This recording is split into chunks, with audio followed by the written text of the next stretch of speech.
अब इसमें हम बात करते हैं समाजशास्त्र की विषय वस्तु, यानी कि समाजशास्त्र की विषय वस्तु क्या होगी, यानी कि इसमें क्या क्या शामिल किया जाएगा समाजशास्त्र में। विषय वस्तु से तात्पर्य उन निश्चित बातों से है जिनका अध्ययन हम किसी शास्त्र विज्ञान के अंतर्गत करते हैं। इस प्रकार समाजशास्त्र की भी एक विषय वस्तु है जिसके विषय में विद्वानों ने अपने अपने मत दिए। मतलब अब इसमें क्या क्या चीजें शामिल होंगी, तो सभी विद्वानों ने अलग अलग बातें की हैं कि साहब इसमें ये शामिल होना चाहिए, इसमें ये शामिल होना चाहिए, तो इसमें बहुत सारी बातें यानी कि शामिल हो जाती हैं। ठीक है, क्षेत्र इसको बोलता है कि कहां तक सीमा है उसकी, और विषय वस्तु मतलब अब कंटेंट बनाया जा रहा है कि हाँ इन चीजों का अध्ययन करो, ये विषय वस्तु है। सिलेबस कहते हैं ना, वही सिलेबस मतलब ये चीजें शामिल करके हम अध्ययन करें, कंटेंट उसका, टेक्स्ट। गिन्सबर्ग ने कहा कि ये 4 चीजों का हम अध्ययन करें। किसने कहा है? गिन्सबर्ग ने। तो ये पूछे जाते हैं भाई, ये इंपॉर्टेंट है, ध्यान रखना। तो 4 बातें उन्होंने कही हैं। कौन कौन सी 4 बातें? सामाजिक आकार की, उसके बाद सामाजिक नियंत्रण, सामाजिक प्रक्रियाएं और सामाजिक व्याधि की। आकार की मतलब स्वरूप, मॉर्फोलॉजी, उसका यानी कि समाज में कौन कौन सी चीजें मिलकर के समाज बनता है, वो सारी सामाजिक आकार की। ठीक है, उसके बाद सामाजिक नियंत्रण, यानी कि समाज में नियंत्रण बहुत जरूरी है, उसका भी अध्ययन किया जाए। यदि समाज में नियंत्रण का अध्ययन नहीं किया जाएगा तो फिर यानी कि समाज ही नहीं रहेगा। समाज किस पे चल रहा है? नियंत्रण पर चल रहा है। किस चीज का नियंत्रण? व्यक्ति का नियंत्रण नहीं, सामाजिक संस्थाओं का, सामाजिक व्यवस्थाओं का। जो चीजें अपनाई जा रही ना कि साहब ऐसा करना है आपको, जब तक ये करते रहोगे तब तक वो समाज की चलेंगी चीजें। जो करना बंद कर देगा तो वही क्या हो गया? अव्यवस्था हो गई। सामाजिक नियम होते हैं, उनसे चलना पड़ेगा। सामाजिक प्रक्रियाएं, प्रोसेसेस है ना, कौन कौन सी सामाजिक क्रियाएं होती हैं, प्रक्रियाएं, प्रोसेस, उनको भी हमें नहीं शामिल करना चाहिए। व्याधि की मतलब समस्याएं, क्या जो व्याधा है, बाधा मतलब आपका इश्यूज, यानी कि जो प्रॉब्लम्स है उनकी भी स्टडी किया जाता है। क्योंकि प्रॉब्लम को स्टडी करना इसलिए जरूरी है कि ये प्रॉब्लम है तो उसको खत्म किया जाए। भाई क्यों है, पहले तो हम ये पता करेंगे। भाई ये तो समझ में आ रहा है कि हाँ ये समस्या है, अब इस समस्या के पीछे कारण क्या है, इनको हम पहले करते हैं, जानकारी लेते हैं। अब ये कारण पता चले, अब इनको खत्म किया जाए, तो कैसे किया जाएगा? सामाजिक स्तर पर किया जाएगा। तो ये 4 चीजें यानी कि इसमें शामिल होना चाहिए, मुख्य रूप से उन्होंने कहा। किसने कहा? ये गिन्सबर्ग। एलेक्स इंकल्स, मैंने कहा ना कि ये कम आएंगे लेकिन बड़ी अच्छी बात करके चले जाएंगे। इन्होंने कहा है कि समाजशास्त्र की विषय वस्तु के निर्धारण करने के 3 रास्ते हैं। पहला है ऐतिहासिक पथ। ऐतिहासिक मतलब हिस्टोरिकल, जो समाज पहले भी तो था उनको भी तो समझना चाहिए ना। मैं भाई पहले का समाज को भी हम समझाएं। ऐतिहासिक जो यानी कि हमारे सोसाइटी रही है तो उनको पहले हम समझाएं। दूसरा उन्होंने कहा अनुभविक पथ, एक वो भी रास्ता जाता है क्या? अनुभव के माध्यम से आप यानी कि सोसाइटी में रह करके चीजों को फील करें। मान लो आप शहर में रहते हैं, आप गांव के समाज को अध्ययन करना चाहते हो तो गांव में पहुंचो, वहां पर रहें, देखें, समझें, तो वो कैसा है? आपका अनुभविक पथ होगा। तीसरा विश्लेषणात्मक पथ, मतलब चीजों को हम मतलब क्या किया, कलेक्ट कर लिया, सुन लिया, समझ लिया, इनसे भी सुना, उनसे भी सुना, उनसे भी सुना, अब उनको प्रॉपर यानी कि या हमने और भी सोर्सेस से चीजें कलेक्ट कर ली। फिर उसके बाद हम क्या करें? विश्लेषण करें कि नहीं हाँ ये होता है, ये होता है। तो 3 रास्ते हो सकते हैं कि हम यानी कि हिस्ट्री को जाने या उसको अनुभव करें, ये चीजें हमारे पास उपलब्ध है उनको हमें विश्लेषण कर लें। ये कौन बात करता है? एलेक्स इंकल्स बात करता है। तो ये सीधा सीधा क्वेश्चन बनता है कि समाजशास्त्र के विषय वस्तु के निर्धारण के 3 पथ किसने बताए हैं? तो वो आपका एलेक्स इंकल्स ने। ये जब पूछा जाए एलेक्स इंकल्स ने 3 पथ में से कौन सा नहीं बताया है, जैसे 3 ये दे दिया और चौथा कोई और दे दिया, या 3 ये दे दिया उपरोक्त सभी दे दिया। ठीक है, इस टाइप से यानी कि क्वेश्चन इसमें बनेगा।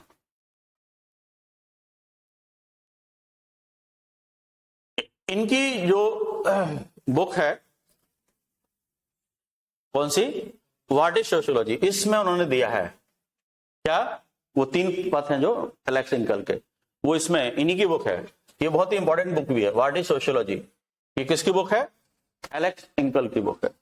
ठीक है, एलेक्स इंकल्स ने समाजशास्त्र की विषय वस्तु को समाज, संस्था एवं सामाजिक संबंधों के अध्ययन के रूप में देखते हैं।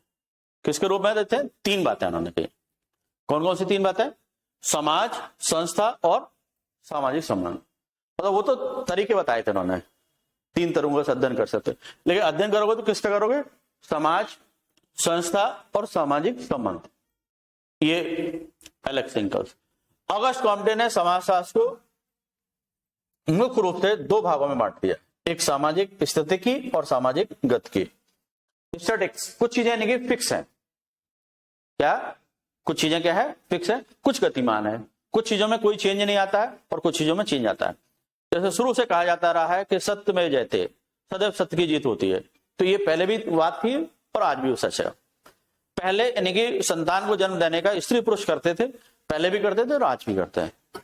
जो स्त्री जन्म देती है वो मां कहलाती है, जो पुरुष के संसर्ग से होता है वो पिता कहलाता है। तो ये शुरू से चला आ रहा है, तो ये कुछ चीजें स्टैटिक है। परिवर्तन संबंधों में हो सकते हैं, ये पहले यानी कि पति पत्नी के संबंध अलग हो सकते हैं, आज यानी कि कुछ उनमें बदलाव हो सकता है।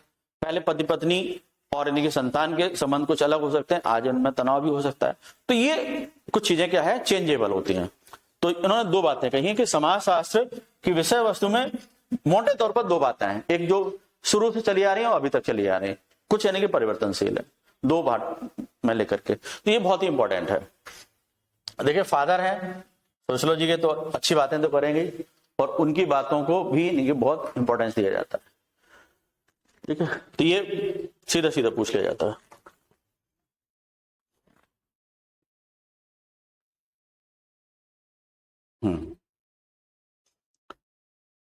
दुर्कीम ने किस पे जोर दिया है विषय वस्तु में? हाँ, मैंने कहा ना कि पहले भी आपको बोला था, सोशल फैक्ट की जब बात आएगी तो वो यानी कि उन्होंने कहा सबसे इंपॉर्टेंट सोशल फैक्ट। सारी चीजें यानी कि जो समाज से जुड़ी हुई है वो सोशल फैक्ट है नहीं, कुछ भी काम जो हो रहा है वो यानी कि समाज के अंतर्गत हो रहा है, वो सोशल फैक्ट है, समाज का तथ्य है, समाज के बारे में जानकारी है। उन्होंने कहा है कि मोटे तौर पर हम तीन भागों में इसको बांटते हैं, ये बहुत इंपॉर्टेंट शास्त्र है इनके, सामाजिक स्वरूप शास्त्र, सामाजिक शरीर शास्त्र और सामाजिक सामान्य समाज शास्त्र। इन स्वरूप में मतलब इनके सामाजिक स्वरूपों की बात की जाती है कि किस प्रकार से इनके संबंध कहाँ किसके साथ में स्वरूप हो सकते हैं, किस प्रकार से। शरीर शास्त्र मतलब एक दूसरे के साथ में किस तरह से जुड़े हुए हैं चीजें, है ना, एक दूसरे के साथ में कैसे जुड़ी हुई है। और सामान्य समाज शास्त्र यानी कि जो जुड़ी भी नहीं है और व्यापक रूप से फैली हुई है, उन सभी सामान्य चीजों को समाज शास्त्र के अलावा अन्य विषयों में भी जो शामिल है उनको भी ले लिया जाए।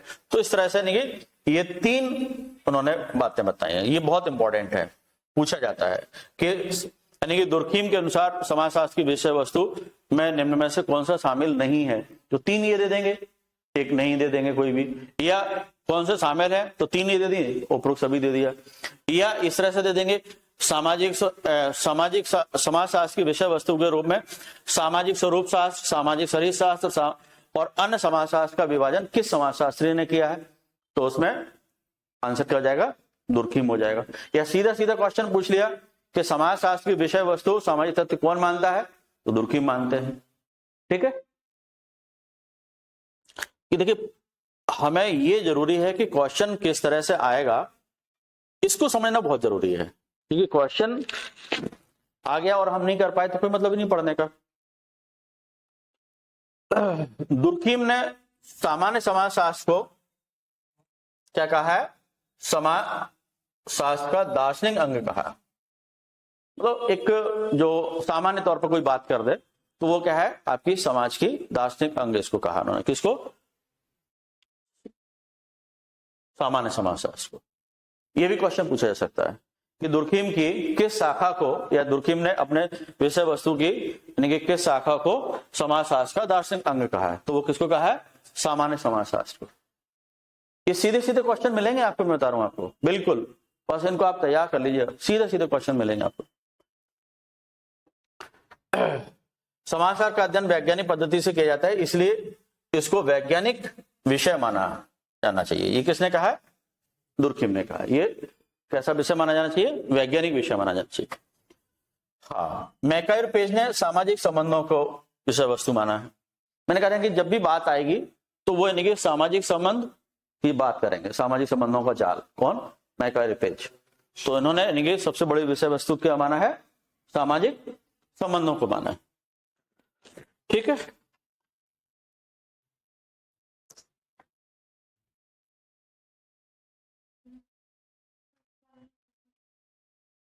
किंग्सले डेविस, इन्होंने 5 को शामिल किया है। किसको? एक तो पहला सामाजिक संरचनाएं, दूसरा सामाजिक कार्य, और तीसरा सामाजिक अंतःक्रिया, व्यक्ति और उसका समाज, और सामाजिक परिवर्तन। सामाजिक संरचना में क्या होता है कि जिस तरह से शरीर की संरचना है, शरीर में सारे अंगों को मिलाकर के बनता है, इसी प्रकार से समाज में जो चीजें होती हैं वो सब मिलाकर के सामाजिक संरचना बनती है। ठीक है। सामाजिक कार्य क्या है? जैसे शरीर के विभिन्न अंग हैं वो काम करते हैं, इसी प्रकार से सामाजिक संरचना के अंग हैं वो कार्य करते हैं, तो वो सामूहिक रूप से जो दिखाई देता है वो सामाजिक कार्य हो जाता है। ठीक है। सामाजिक अंतःक्रिया, जैसे मैंने बताया कि समाज पर जो असर डालती है या समाज के लोगों पर जो असर डालती है वो क्रिया सामाजिक अंतःक्रिया। जो असर नहीं डालेगी वो क्या है? प्राकृतिक क्रिया होगी, है ना। जैसे मान लीजिए जैसे लाइट है, दिन में जलती रहे कोई असर ही नहीं होगा आपके ऊपर, रात हुई आपको अंधेरे से उजाला मिलाया तो एकदम असर हो गया आपके ऊपर, है ना। तो ये क्या है? जिस क्रिया का आपके ऊपर प्रभाव पड़े और आप उसके बारे में सोचने लगे तो वो क्या हो जाएगी? सामाजिक अंतःक्रिया। सामाजिक परिवर्तन, तो पहले की जो स्थिति थी उसमें कोई भी चेंज आया, किसी भी प्रकार का कोई चेंज मतलब चेंज होता है, तो समाज में परिवर्तन, छोटा परिवर्तन भी हो सकता है, बड़ा परिवर्तन व्यापक स्तर पर भी हो सकता है। तो इन सारी बातों को शामिल किसने किया है? Kingsley Davis. ये भी पूछ सकते हैं कि किंग्सले डेविस ने समाजशास्त्र की विषय वस्तु को कितने भागों में बांटा है? तो 5 भागों में बांटा है। या फिर इनमें से ये दे सकते हैं इनमें से कौन सा नहीं है ना। ये 5 दे दिए। ये समाजशास्त्र की विषय वस्तु किस विद्वान ने मानी है? तो किंग्सले डेविस ने मानी है। क्लियर है?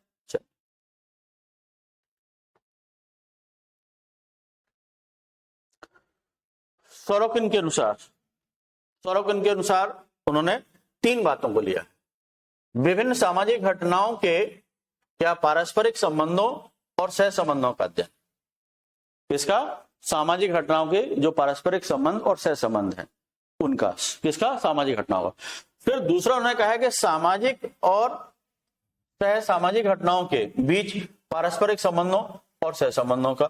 तीसरा उन्होंने कहा है कि समाज की सभी सामाजिक घटनाओं की सामान्य विशेषताओं का अध्ययन। तो यहां पर फर्क देखें कि सामाजिक घटनाओं का, सामाजिक घटनाएं जितनी भी हो रही हैं और उनसे जुड़े और संबंध जो है, मतलब दूर दराज बहुत काफी विस्तृत कर दिया उन्होंने। सामाजिक घटनाएं जो भी हो रही हैं तो उनके आपस में संबंध और फिर उससे जुड़े हुए और जो संबंध है, सह संबंध जो है, कोरिलेशन है उनसे। इसके बाद सामाजिक और सह सामाजिक घटनाएं, मतलब समाज और समाज से जुड़ी हुई और जो घटनाएं हो रही हैं उनके पारस्परिक संबंध और सह संबंध और भी व्यापक हो गए। तीसरा उन्होंने कहा है कि समाज की सभी सामाजिक घटनाओं की सामान्य विशेषताएं। कैसी? सामान्य विशेषताओं का अध्ययन। तो ये यानी कि सामाजिक घटनाओं के बारे में बात कर रहा है। कौन कर रहा है? सोरोकिन। वहां भी आप देखेंगे तो उन्होंने जो परिभाषित किया था समाजशास्त्र को, सामाजिक घटनाओं के विज्ञान के रूप में परिभाषित किया था। सामाजिक सांस्कृतिक घटनाओं का अध्ययन सोरोकिन ने बताया था समाजशास्त्र के विषय। तो जब भी ये बात करेंगे तो वो इसी टाइप की बात करेंगे, सामाजिक घटनाओं की बात करेंगे। कौन? सोरोकिन। सामाजिक सांस्कृतिक, तो ये सह संबंध जो आ जाते हैं ना वो सांस्कृतिक हो गए, मतलब और पक्षों को लेकर के शामिल करते।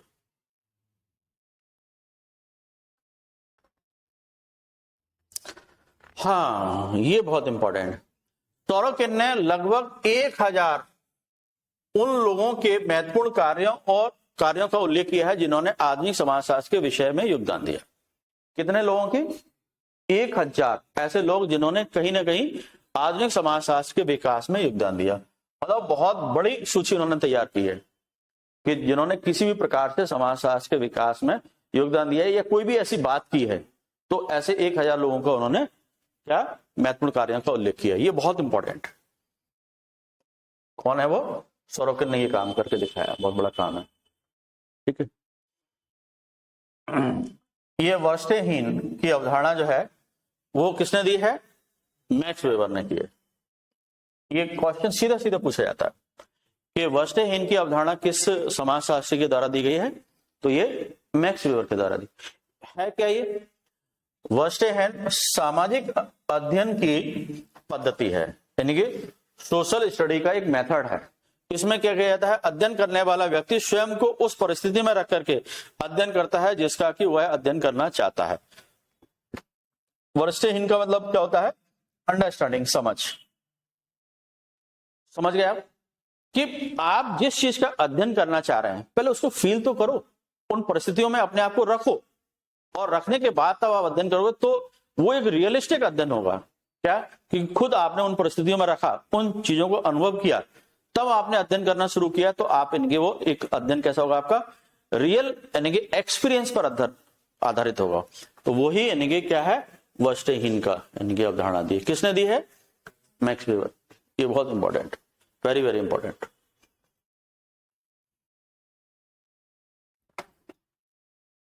मैक्स वेबर ने धर्म के आर्थिक जीवन पर प्रभाव ज्ञात करने के लिए चीन, भारत और यूरोप का अध्ययन किया कि धर्म का जो है आर्थिक क्रियाओं पर कैसा प्रभाव पड़ता है। इसके लिए उन्होंने दुनिया के 6 धर्मों का अध्ययन किया था, वो यानी कि भारत का, चीन का और यूरोप का।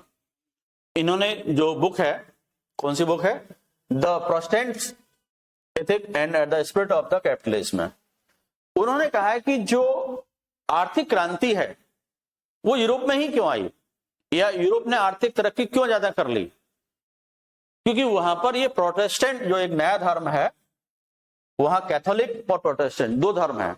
कैथोलिक रूढ़िवादी है और प्रोटेस्टेंट यानी कि नया उदारवादी धर्म है। उसने समाज के लोगों पर ज्यादा बंधन नहीं लगाए।